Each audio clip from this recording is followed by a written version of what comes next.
When reliability is not an option, you need a supplier you can trust. This skilled technician depends on Forfan & Mendes for heavy-duty tools. This landscaper earns a living using still equipment. High rates of production and recovery lead to this sawmiller trusting his operation to Wood Miser. Mothers trust the water filtration systems for the health of their families. Thanks to the automatic backup systems, you'll never be left in the dark again. Forfan & Mendes, offering you solutions you can depend on. Guyana is negotiating a voluntary partnership agreement with the European Union under its FLECT Action Plan. This agreement will provide significant benefits to stakeholders within the sector whilst promoting Guyana's robust forest management systems. Let us work together to build our economy through proper management of our forest resources.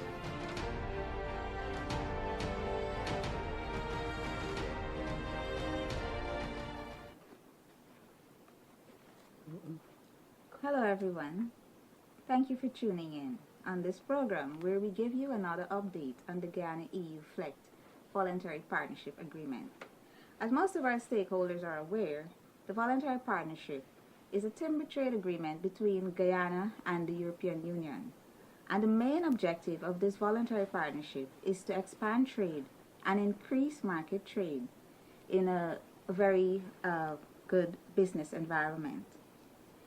The main objective, as I would have said, is to increase trade, but in addition to that, there are many other benefits to be derived from the voluntary partnership. As many of us are aware in our previous programs, we've been negotiating this voluntary partnership agreement from 2012 to 2018, and very recently in November of 2018, we have reached a very significant milestone. Something that we'll be discussing during the negotiation, or maybe I should give you a hint. We have done the initialing. And this has brought the agreement to a very critical stage of implementation. Many times in our conversation for our stakeholders and people who would have been reading about this voluntary partnership agreement and the initialing, there are two terms that are being used quite interchangeably, and that is initialing and signing. And so during our panel discussion, we'll be giving some clarification about how these two events are different. For this program, we have three very important persons in our panel from both the government and the private sector. From government, we have Mr. Kenny David, who is head of the FLECT Secretariat, a body that has been driving the momentum or keeping the momentum going apart from the National Technical Working Group for the whole negotiation phase. We also have with us President of the Forest Products Association, Mr. Dionaran Ramsarup, as well as Ms. Mona Bino, who is a volunteer to the Forest Products Association. I'd like to welcome you all to the program. Thank you for taking the time out to come and to have this discussion so that our audience can have a better understanding of what the Voluntary Partnership Agreement is about. Let me remind you, the audience out there, that in our final 15 minutes, we'll be sharing with you questions that we are asking you, or comments, queries, to WhatsApp in on the number that will be on the screen. So I now turn our focus to our government representative, Mr. Kenny David, head of FLECT Secretariat. Welcome to the program, Mr. David. Thank you. Thank you for having me, Laura. It's yes, thank you. To be here. Sure, and Mona, and of course, dear Ryan. Can I call you Ricky on the program? Yes, you can. You can. Okay. So I know that you're head of the FLECT Secretariat, and of course, the Secretariat would have been the driving force, one of the driving force behind the negotiation phase. Could you give us an update on what has happened between 2012 to now, and what is so significant about the initialing in November? Sure. From 2012 to now, it's been I think it's been really a mission to be able to get the consensus of all the various stakeholders in the sector to come to the place where we're in agreement in terms of what the VPA should contain. And of course, it took, in those 6 years, we would have drafted and redrafted documents and taken information to stakeholders, received feedback, and I think it's been a process that I don't think there's any shortcuts here. If you could have taken any shortcuts in that sense, I think sometimes I think people think it took a lot of time. But again, because we're talking to so many different stakeholders who have different interests in terms of the forest and what they use the forest for, and their involvement in the sector, and so I think but I think over the 6 years, and of course culminating in what happened in November of last year, and that was the initialing. And for us, it was a very exciting time because it sort of brought an end to what we call the negotiation phase. And it also signaled as well that there was finally some level of agreement in country, in terms of what the agreement should contain. Of course, what it also means is that we now get into where we're going to actually sort of put into action all the things we've been saying and what is contained in the agreement, which is no easy task. But we are, I think we're up for the challenge, and it's going to bring some new things, some new challenges. But I think we're in a state of readiness for whatever's going to come our way, 2019 and onwards. Okay. I just wanted to go back just a bit. I know that the Flex Secretariat has been one of the steering bodies. Is there another body that has been responsible for the significant progress that has been achieved to the initial stage? Yes, there was the involvement of the National Technical Working Group, and I think, and again, as you said, I think they were really the driving force of all of this, because it is a multi-stakeholder group that was made up of the private sector, government, civil society, and I think by design it worked well because it allowed the various views of various groups and stakeholders to be brought to, in a sense, one common place, and allowed us to really, sometimes, if I can put it this way, settle our differences when it came to what the agreement should contain. But yes, the National Technical Working Group, I think, has done a fantastic job, and that group, of course, the end of the negotiation phase, because it was about negotiating that, that group will sort of be replaced by what we'll now call the Implementation Working Group. Very similar in nature, but doing things a little bit differently because now they're focusing more on implementation. And so we talked about the initialing, and I did mention earlier to our stakeholders that the term initialing and signing is being used interchangeably. Could we get some clarification for both our stakeholders, the listening audience out there, maybe Sure. even me? So, initialing really was just to, in a sense, it really signaled that the parties had reached and by parties I mean the European Union and Guyana, reached a place where we were sort of happy with what the agreement now contains. And so in it's sort of like an agreement in principle, yes, and of course, following that, you sort of go into what we call legal scrubbing, and that is where both sides, both on the EU and Guyana side, we have our lawyers review the documents very intimately to ensure that there's nothing in there that that is contrary to our laws and what currently exists. That process we call legal scrubbing, and after that process, we get to where there is a signing, where now we're saying yes, the document is now ready. Both parties are signing it, and then it's going to ratification. That's where at the end of it, it becomes law. So initialing is really just an agreement in principle, whereas signing is where you're saying yes, we are now.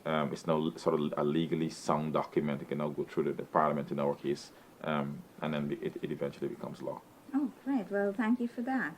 As Guyana moves towards the implementation phase, in fact, we are already in the implementation phase of the VPA, having initialed and going through the legal scrubbing, etc. Would you describe this transition from negotiation to implementation as a seamless one for Guyana, and why? Yes, seamless is a bit of a strong word. Maybe the transition in more or less. Yeah, I think it was. I would say fairly smooth, because there was always involvement of the stakeholders. One of the things we try to do, and I think we've done fairly well, is kept stakeholders in the loop, and very involved in all that was happening. because I think sometimes if you stay, if things are happening and things are being developed and stakeholders aren't aware of it, then when you as it were, if you were to go into another phase, and person will be like, we're not sure what happened in the last phase and what has brought us here. So one of the things we try to do is really keep the stakeholders involved, let them, sort of keep them in the know, as it were. And so I think the transition is fairly smooth, because again, of course, because we were just sort of sitting and discussing and sort of putting it on paper. So I think that, it's like for persons to understand now that it's gonna, it's sort of, as they say, where sort of rubber hits the road. It's gonna take a lot more work in that sense. But yes, I think it has been a fairly smooth transition into the implementation phase.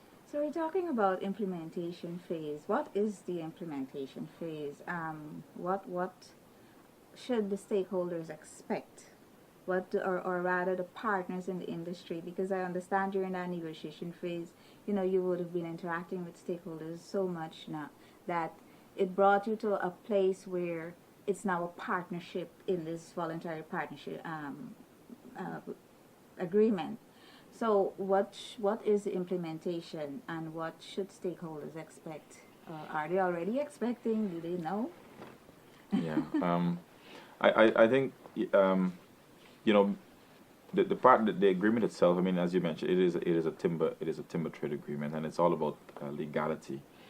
But I think when we think of legality, it's more than just to say yes, you're cutting timber from a legal source, and there's so many other sort of facets to what legality is. And so while I think the sector is strong in the sense that in terms of tracking and tracing timber, I think that aspect is very strong. One of the things that I think needs strengthening is the other aspects of legality, which has to do with the sort of environmental aspect and even the social aspect. And so under the VPA, we have defined legality to include, as I said, a social and an environmental aspect. And I think so for our stakeholders, over the years, we've tried to help them to understand that things like NIS and GRE and environmental permits and so on need to be in place when we talk about legality.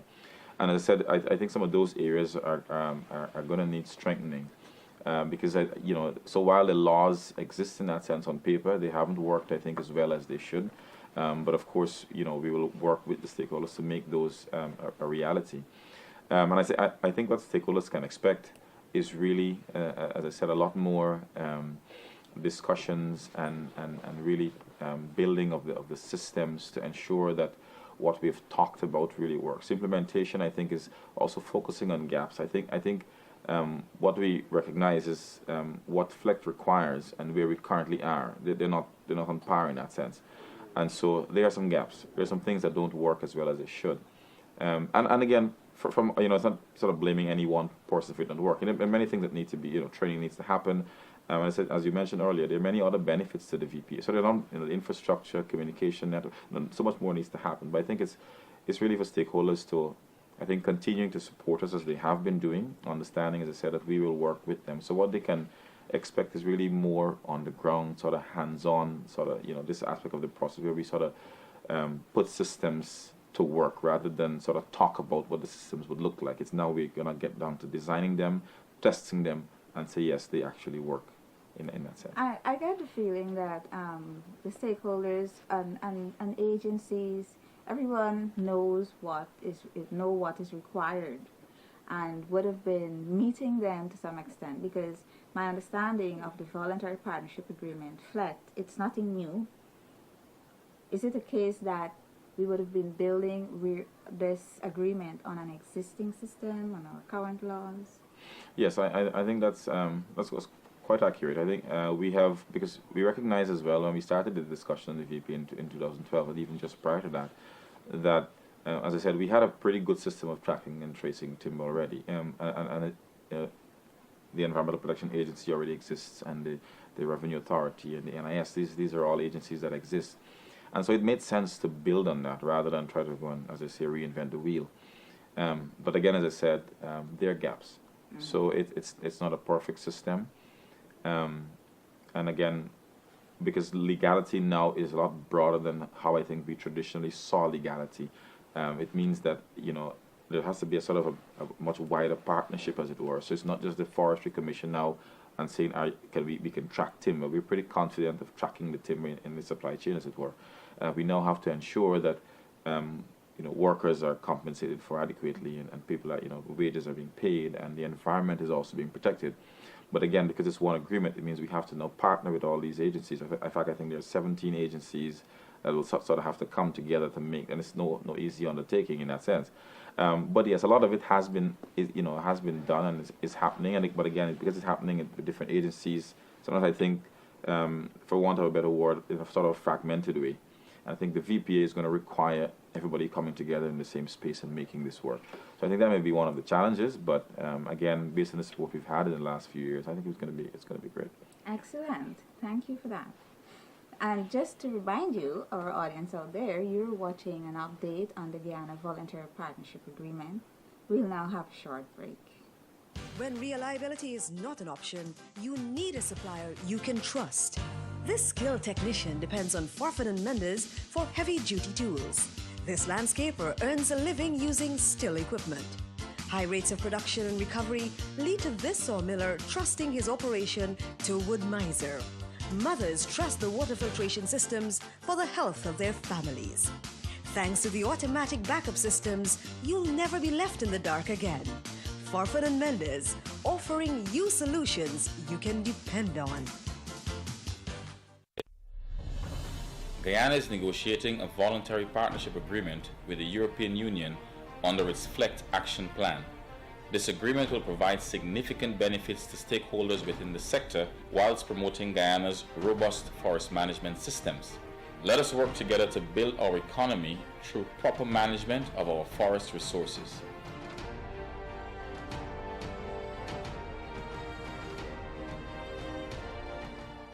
When reliability is not an option, you need a supplier you can trust.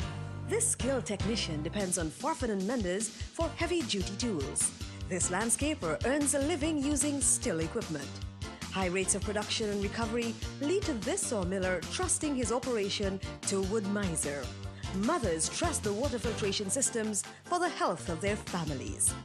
Thanks to the automatic backup systems, you'll never be left in the dark again. Forfan and Mendes, offering you solutions you can depend on. Thank you for joining us once again as we continue this discussion on the Guyana EU FLECT VPA, a voluntary partnership agreement. This is a timber trade agreement between Guyana and the European Union. We now turn our focus to the Forest Products Association. President of the Forest Products Association, Diana Ryan Ramsroof. Who and what is the Forest Products Association? What does it represent? First, thank you, Laura, for having us here, and I want to say greetings to our viewers and be back here again. And of course, Kenny has mentioned it's a very long mission, and that's a very nice way to put it over. The FP is basically what we call the non-profit organization. It was registered in 1944, one of the oldest private sectors around. It was one of the founder members of the Private Sector Commission, and it represents basically the stakeholders, and it used to be the larger concessions, and we have now, over the years, have moved down to not only the large concession, the small concession, the medium, the lumberyard, the sawmillers, and we expand that base in our membership, and we spread across the entire regions from Essequibo to Berbice. The FPA role in this process, if I could get the question correct, is that we have been there from day one as a member of the National Technical Working Group, which is known as the NTWG, and we have really supported this program and process because we find it very beneficial for us and our stakeholders, despite we have a lot of work more to do. And I'm very happy that we have come to a stage where we can all agree on the text that was written. It took how many? Maybe approximately 6 to 7 years, 6.5 years, to actually get them together. It might look like easy, it's like there's some text, but it's a lot of work, a lot of field work was done, a lot of practical things was put in. We were even testing the text with the practical on the ground. I think those are where the challenging things to do, but it works really well. So in other words, you were very hands-on in the VPA, engaging all the engagements with stakeholders, not only sitting at a table and making decisions. Correct. We're all involved in the fields as well. Did you benefit in any way from this, from during that 6.5 years or so? Did you benefit any way from the VPA during the negotiation phase?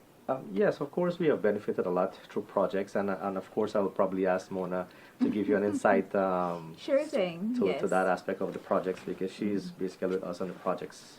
I understand she's volunteering. That's very nice of you, Mona. But I have been attached with the Forest Products Association for a number of years. I became its first executive director in 1995. Wow. Yes, Woman power. you know. That's very commendable. Yeah, so now that I've retired, I'm kind of Volunteering your volunteering, services. yes. That's very good. So tell us about the projects. How have you been? How did the FPA Okay, as you just noted, we have been very hands-on in it, even before the discussions in 2012. The FPA itself had FAO funding to look at some due diligence. So kind of forming a baseline, before the discussions. And after that, we had 2 more projects on. In total, our funding from FAO EU was a total of $200,000, $200,000 US, by the way. And we have targeted so far approximately 250 participants, but that doesn't include companies itself, because our last project involved things like mentoring going. We looked at 10 companies and look at how they measure up to what is within our GLAS. In that, do they have all the aspects of thing, or where the shortcomings? In terms of compliance. So right. So then what that teaches us now is that within now the implementation stage, what we have to target, In addition to that, our projects also look at things like capacity building, going into not only in Georgetown, because many times our workshops are held in Georgetown, but also out of town, because the forest persons, operators themselves, are not in Georgetown. They're out of town. So we try to reach as much persons as possible. And we went out, you try to sensitize them to what is coming, look at the annexes, see if there were any concerns, and let them know, okay, I know some of their concerns, as Kenny touched on, were things like what's the additional cost?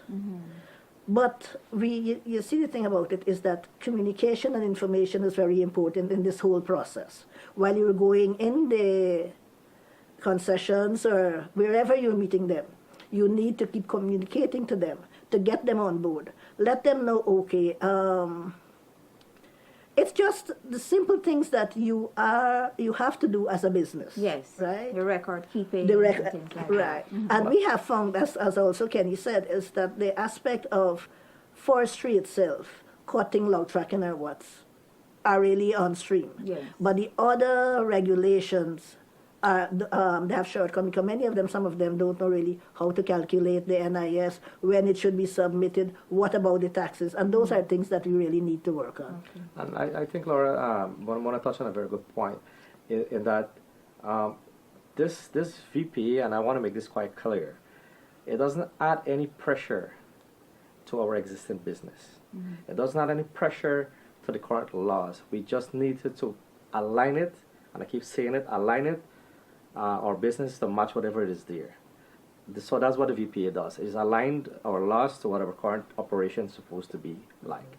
So in other words, I know, and this is probably some frequently asked question, a lot of people asking, so what's next? We had FSC, we had chain of custody, we had the VLO, this is EU-FLECT. But EU-FLECT basically uses our, as Kenny just mentioned earlier, our system. It uses to put it in line to ensure that everything according to the EU-FLECT standard is being matched. So there's nothing new. Would you say that the voluntary partnership agreement would have brought more light or more, give people a higher interest in terms of what are the things they should be complying with, what are other than forestry, because of course Yes. it's a regulatory body. Yes. And we have our offices all over the country. Yeah. But for other agencies, there are challenges within the agencies. Would you say over the 6 years, we would have been able to identify areas of enhancement or areas that we need to work on and improve on? People may have been trying to do that, but now it's more relevant. The interest is higher there. Would you say that has happened? Yeah, it has. It For the definitely private has happened sector. because we find that most of the smaller stakeholders, especially, really wanted to come on board because giving the situation of the market that this is going to be expanded. I know we're going to talk about market a bit later, but people wanted to. How do I get my NIS to go in because we wanted to be part of this program and process. We did that. They start talking about how they get the taxes, especially those associations that have been registered under the Friendly Society Act, which does have a little bit slight of changes, and that is some of the impact of the VPA. And these are laws that would have been existing all the time. It's It's existing just all the that time. at this point in time, we need to bring our stakeholders up to speed with that law. Correct. It's not a new law. Correct. No, there's nothing new. There's nothing. The VPA is not a new law. The It doesn't VPA bring is, new is laws, a process right. to ensure that our laws are fully implemented and fully acted upon. From the experiences of other countries, we're now in the implementation phase, and in our literature reviews, etc., we would have been looking at other countries who are involved in the VPA, and this is out to the panel. Do you see it's known that keeping the momentum as VPA is transitioned from negotiation to implementation phase, keeping that momentum is always a challenge. Would you say it's the same thing in Guyana, and do you anticipate it being a challenge? I know I did allude to it briefly before, but we can now have the whole panel attack it. Yeah, I don't know if I probably can take a far shot at it. When things takes long, Guyana, sometimes we normally say that as Guyanese we tend to forget things in less than 3 years. This is almost over 6 years. Yeah. And I really at this stage want to commend the head of the Flex Secretariat and his team for keep pushing on this process, and especially not only in the coastal plain but in the interior locations. I recall when we had so many programs and so on, and then this is keep going all the time. Like we're currently here now, we're going to the next stage. Other countries, we of course we are learning from them. Indonesia, for example, is a good one. We as a private sector, we would like to see how their private sector has been functioning and what role they played in the implementation stage. And these are all lessons learned. So we are hoping in the future that we can have that engagement. Sharing of experiences. Sharing of experiences. In terms of what happened during the implementation phase. Yeah, I think it's good, even as Mr. Ramsdorff alluded to. The fact is, it's good in a way that we sort of came in the process a little late in that sense, because now we can look at other countries and some of the pitfalls and try to avoid them in that sense. And of course, we were, countries like Ghana, for example, signaled to us fairly early that when you get to initialing and you get to the end of it, everybody tends to step back and think that the implementation is just going to happen. So I think what we have tried to do, we try to do as well is to ensure that the structures are there to allow for implementation to happen and happen. What structures? Sorry, they just needed to know. Yeah, we talk about structures, but for the audience. So like what happened under the negotiation phase, where we had the National Technical Working Group, which was a multi-stakeholder group, but again, that group came together from a much larger stakeholder group that sort of seek to put the right people based on what they felt the agreement needed at that time. So what we've done as well, and in fact with that technical work group, we had other subcommittees, for example, which the private sector, for example, had a separate subcommittee. You had international NGOs, you had indigenous, local NGOs, and so on that have their separate groups that were all feeding into this process. And so that, that structure, I think, allowed for the negotiation to go as well as it did. And so what we've done is, as I mentioned, the National Implementation Working Group, again, we had a larger stakeholder discussion, and that group is going to be similar to the NTWG, 30 members. Some members are different from the... but I think one other group, of course, the Secretariat itself has been strengthened. Again, we recognize also there still need to build some capacity to deal with the sort of new changes that implementation is going to bring. One other group that we're also trying to get together very quickly is the government coordination body, because one of the things, maybe to point it, when we started this process, we didn't have 17 other agencies we were working with. Yeah. And, 6 years ago, which is like 2 or 3, we weren't sure. But as you got into legality and understanding that all these other agencies were playing a role in whether it's from the social aspect or the environmental aspect, you realize that you started bringing more persons in. So 6 years later, you realize that you have 17 agencies that now have to work together, and so it was recognized that we needed what we call the government coordination body. That body is now being put together. Hopefully, we can have that group start their work in the coming weeks. But again, that structure again, all those sort of form part of what we call the implementing structures to ensure that the VPA works and works well. But I think because we recognize also from other countries, unless you had those things or you have them in place, you lose momentum. One of the things that we have also recognized, and maybe we should touch on a little bit, is maybe funding as well. Yeah, funding is a big one. Yes. And it's going to take a lot more than it did for a negotiation. And even as Mr. Ramsford alluded to, the fact that we had a lot of field work to do, and it was very costly. Now we're going to have even more.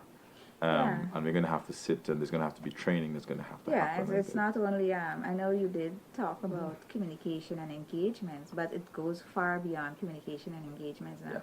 Because in the negotiation phase, we wanted to know what were the issues, what were the gaps, and to identify them. How we address this now. Now we have to fix it all. Absolutely. So definitely funding and having funding available to agencies and other organizations, even to us, is necessary. I think that was very important. Can I ask you to, let's go to our sponsors who are helping us to pay, and we will be right back with the discussion. Thank you. When reliability is not an option, you need a supplier you can trust. This skilled technician depends on Forfan and Mendes for heavy-duty tools. This landscaper earns a living using still equipment. High rates of production and recovery lead to this sawmiller trusting his operation to Wood Miser. Mothers trust the water filtration systems for the health of their families. Thanks to the automatic backup systems, you'll never be left in the dark again. Forfan and Mendes, offering you solutions you can depend on. Guyana is negotiating a voluntary partnership agreement with the European Union under its FLECT action plan. This agreement will provide significant benefits to stakeholders within the sector whilst promoting Guyana's robust forest management systems. Let us work together to build our economy through proper management of our forest resources.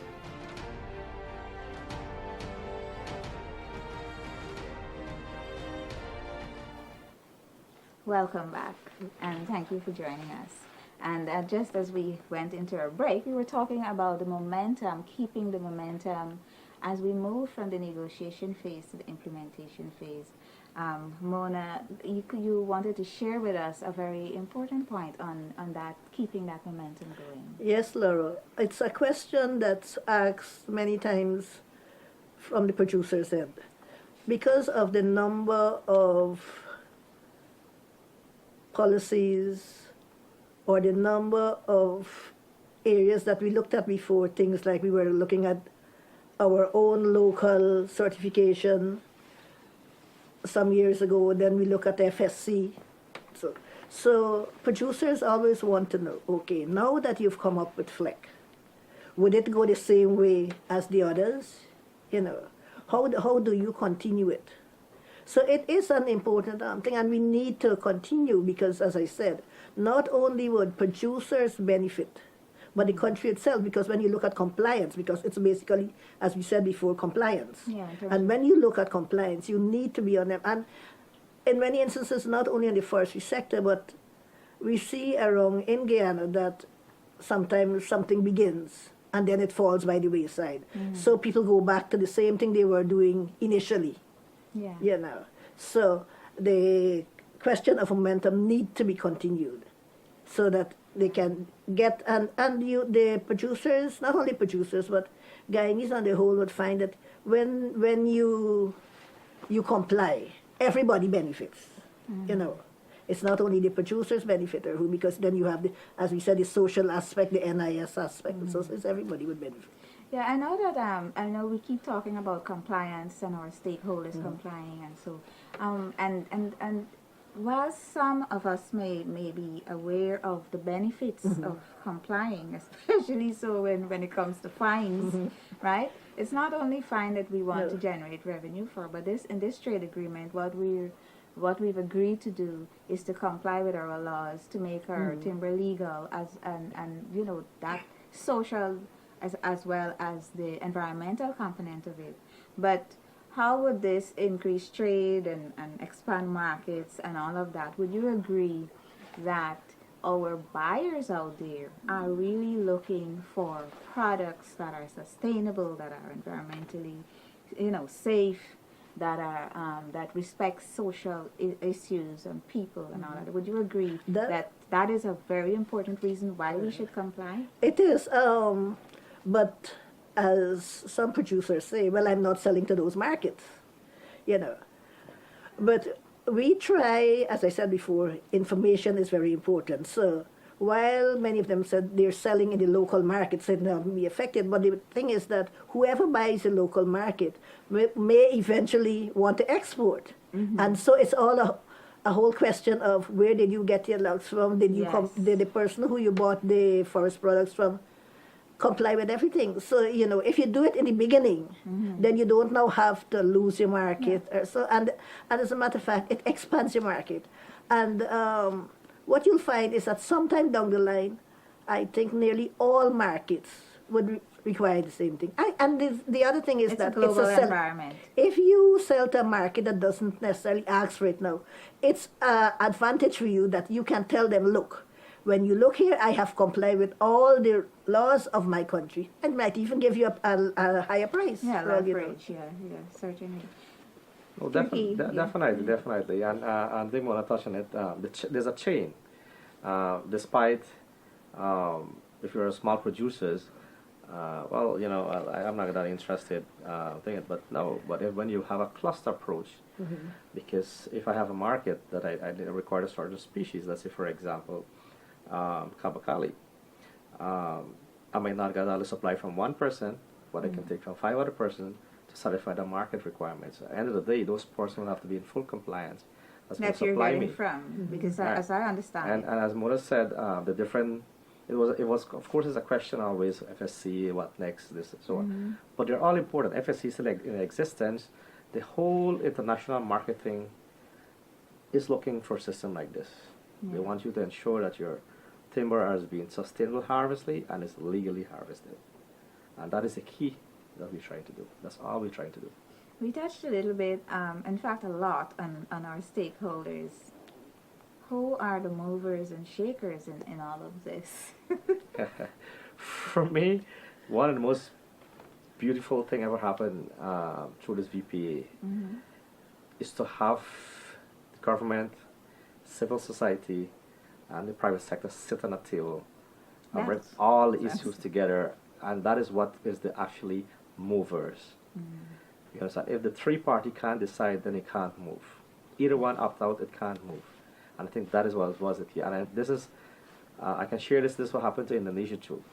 Because of the 3 major counterparts in this process, it would move that process. Okay. As well as the VPA advances and the implementation, we're now in what I would refer to it as the formative stages of the implementation phase. would you say what other challenges are foreseen for the private sector in terms of the implementation, in terms of your membership? And I know that you do have a membership, but you don't only take care of the membership. You certainly negotiate For the and industry as a rally whole. for the industry as a whole. Well, the challenge is always there. And yes, of course, our membership is the one thing that we need to work on, because we don't want a few of us not to do things, because we want everybody to be part of it. And I think the sector is not a big one. It's a small sector that whenever you hit one end, it's going to trickle to the other end. And I think everybody needs to step up and play their part of it, not only seeing Ricky Ramsrud sitting on a platform and doing as much as he me doing.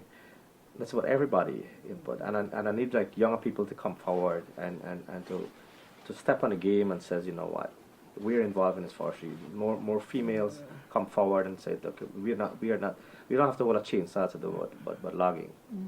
You understand? But there are certain aspect of it that which is the theoretical part of it you need to get out there to people. And so, you know, I And Laura, when we talk about forestry, in many times, persons just think about logs and lumber. You know, You're very but primitive, it's yeah. right, and the association, as the Forest Products Association, is not only logs and lumber. As long as you're engaged in anything with forest products, you can become a member of the association. So when we are lobbying, anytime we lobby, we advocate, we train, we build capacity. It's for everybody. It's not only for, let's say, the Correct. producers. It's the community associations, it's the Amerindian communities. They're all invited, because it benefits everybody who's engaged in that trade. And another thing I want to say, with this whole process, what it is doing is making everything transparent and equal. You know, so what goes for you goes for me. So it's a level playing field. It's leveling the playing field, and that is very, very important. So the small man can now get an opportunity to export. correct. Right. Okay. Not only to export, but the same procedures that apply to the bigger one, whether whatever it was, apply to the small. You know. From government, what are some of the challenges? I mean, you foresee in this implementation. I know that many of our agencies, even the stakeholders, during the negotiation phase, there has been some capacity building for persons in terms of project proposal writing. I know, Mona, you do a brilliant job at rendering your Thank you. services to the FPA in terms of helping to get projects going and writing proposals. And so not many persons would have that kind of capacity, while some was built during the implementation phase, rather negotiation. But in the implementation phase, there'll be much more calls for proposals. There'll be a lot of need for capacity building and systems and all of that. And that call will need to be answered. So right away, definitely building that capacity to answer proposals or to respond to these proposals is one area. What are some other areas you see being a challenge? Yeah, I think, you know, maybe I think financing and you know, meeting the costs for the VPA is going to be a bit of a challenge. I think, as I said, it's not that it's necessarily a cost to stakeholders in that sense, but for the sheer magnitude of work that has to be done to make ready the stakeholders and the agencies, as you mentioned, I think that is going to be a bit of a challenge. Of course, the hope is that you know, you get support from as many donors as possible to make this all work. I think also what, again, because this process is expected to last maybe another 3 to 5 years. So even though we talk about maintaining momentum, I think persons are going to want to see, you know, they're going to want to see results. I think quickly, and sort of tangible results. And so I think what we're going to have to do is sort of design this phase of the processes, so that you don't necessarily look at the FLEC license as the only sort of the end goal as the only goal, you know. But as you're building and improving and you know, the systems that you know, stakeholders are benefiting along the way. So I think that may be two of the larger challenges we face. Well, I think that it's time for our program to move into that phase where we answer to some of our WhatsApp messages. And I see a very interesting question here from Mr. John of Georgetown. How many people are employed in the industry? That's one. And with the signing of the agreement, how many additional jobs will be generated? That's two.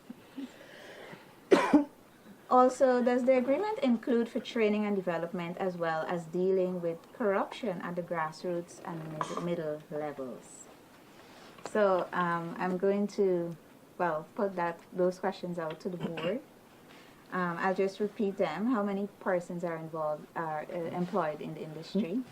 I think I can probably go, because my government friend there probably will get it. We employed over about 6,000 direct and indirect persons, to be frank. The second aspect of the question, Additional jobs generated. additional jobs. With the VPA license or FLEC license, the EU doesn't buy logs. It means that we have to process, Value adding. which is going to the downstream value-added process. And by creating downstream value-added process in our in-house, in-country, will definitely add more jobs, because with this processing facility, you requires more labor, and that is one of the key, and one of the important aspects. That's a very good question, because it's going to add more to our labor market in Guyana. On the aspect of corruption within the capacity building and structures to be put in place, I must say that the FPA has been approved through FAO EU, a project, and the part of it looks at the barriers to legal trade on the local market. Okay. And some of those barriers are likely to be the corruption end. It might not be the legal thing that you need to increase, or change the laws, but it might be the culture and the corruption end. And we'll only know that when, within our project, what we would be doing is interviews and questionnaires. So when we go out and do that, then we'll know the results. But there, as I said, there are aspects within the whole framework that would hopefully minimize that. Kenny, anything very quickly? Yeah, I think maybe just to mention on the aspect of corruption, the VPA, the way it's going to be designed, audits are going to also happen. I think once every year, or more frequently if there is a need.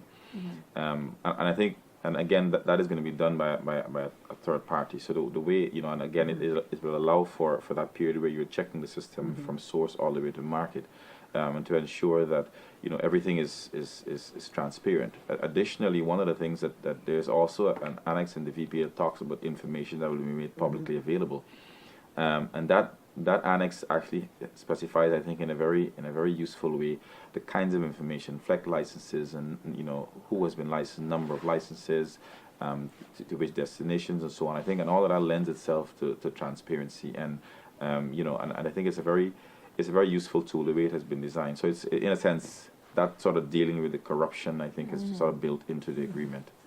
Okay. In addition to that, thank you for that, panel.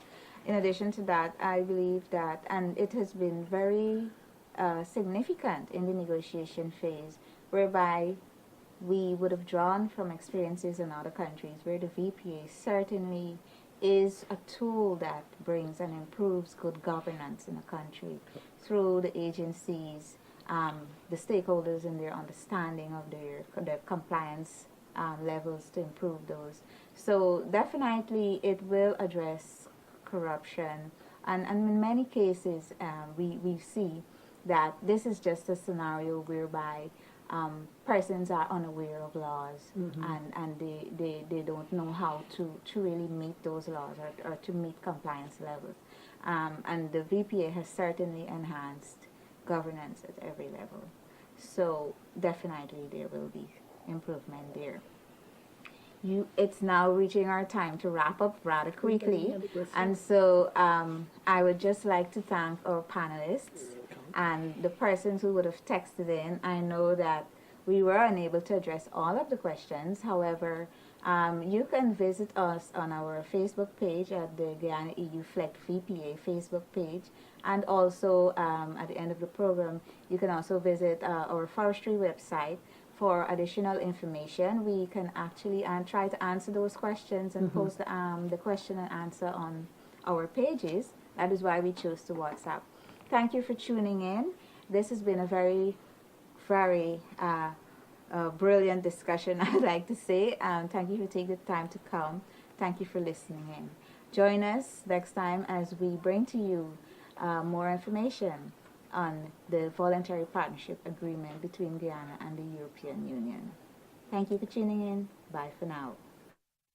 When reliability is not an option, you need a supplier you can trust. This skilled technician depends on Forfan and Mendes for heavy-duty tools. This landscaper earns a living using still equipment.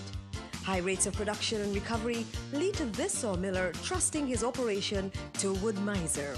Mothers trust the water filtration systems for the health of their families.